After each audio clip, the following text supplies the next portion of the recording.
一集介紹你哋去一個好靚嘅地方叫Zaandam。20年前我去荷蘭呢係冇呢個景點嘅喎，今次呢就過嚟睇一睇呢，因為我都好喜歡睇啲好特別嘅建築物㗎。介紹你哋呢個地方叫Zaandam。Zaandam離開市中心其實係好近嘅啫，響中央火車站呢搭火車2個站呢就會到達Zaandam噶啦，好近好方便噶。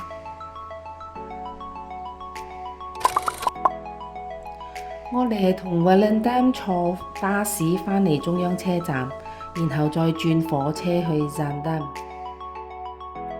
我哋等火車嘅時間亦唔會好長，可以講係冇浪費任何1分鐘嘅咯。屁股都未坐暖，相都冇影幾張呢，就話到咗噶啦，真係好近噶啦。驚訝嘅係呢，原來一個細細嘅小鎮，竟然有一個咁大嘅火車站喎，而且係好靚嘅添。影返幾張相做個紀念啊！好鍾意啲咁嘅鐵路啊，好靚咯，我鍾意啊！響個火車站出嚟之後呢，通過扶手電梯行上嚟嘅情景呢，就係咁嘅樣噶啦，好靚係咪呢？第一眼見到嘅呢，就係依間花店啦，賣啲新鮮嘅 tulip 同埋其他嘅繡球花啦。呢度幾乎每一棟建築物呢都非常之可愛嘅，顏色亦好繽紛啦。我呢差啲以為我自己係去咗Legoland添啊！啲屋呢好似一層層咁樣砌起嚟嘅。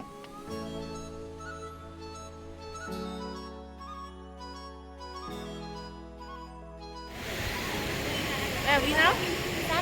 Zaandam 啊！喺呢度呢，個 building 好似Lego嘅，係咪呢？睇我轉俾你睇。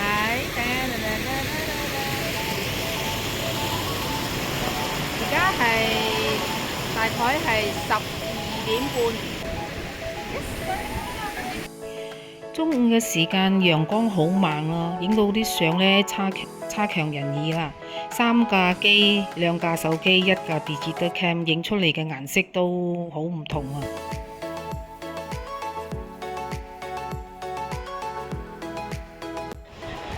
呢個小鎮我哋坐20分鐘。20分鐘火車好似少過20分鐘啊！坐一程火車過嚟，呢個地方叫Zaandam。我身後呢個呢係一個酒店，佢係一個叫 Inter Hotel。我曾經問過呢度嘅房啦，呢度嘅房嘅價錢係幾唔錯嘅，但係呢，你需要每一次呢都要搭1站、2站嘅車呢到Central，先要去到你比較郊區嘅地方，幾唔錯啊！下次你哋愛嚟考慮住呢度啦。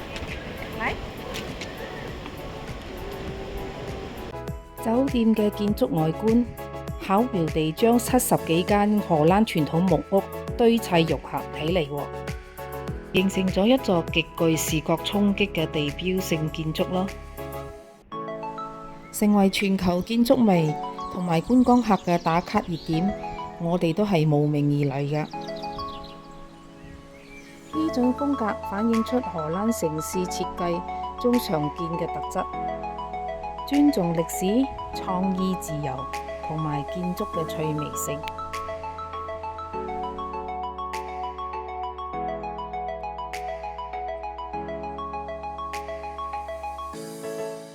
我幫一對香港情侶影一輯靚相啦，咁佢又幫我哋影返嚟回饋返俾我哋，影到幾唔錯啊！我好鍾意。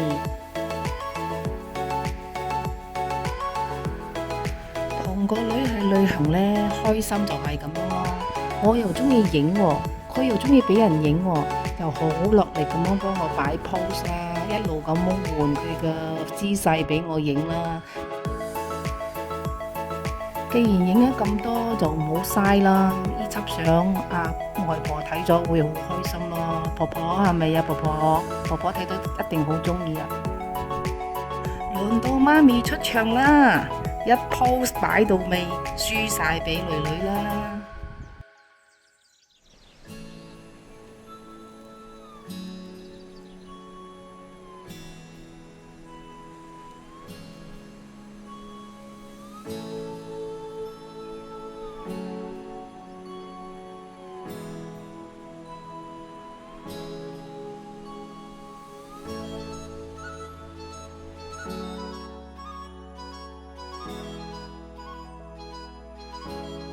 呢度嘅上下層都係商店嚟㗎，中間有一條小運河，左右邊都會有商店㗎。我嚟嘅目的係睇呢度嘅建築，冇行商店就離開啦。下一站我哋去風車村。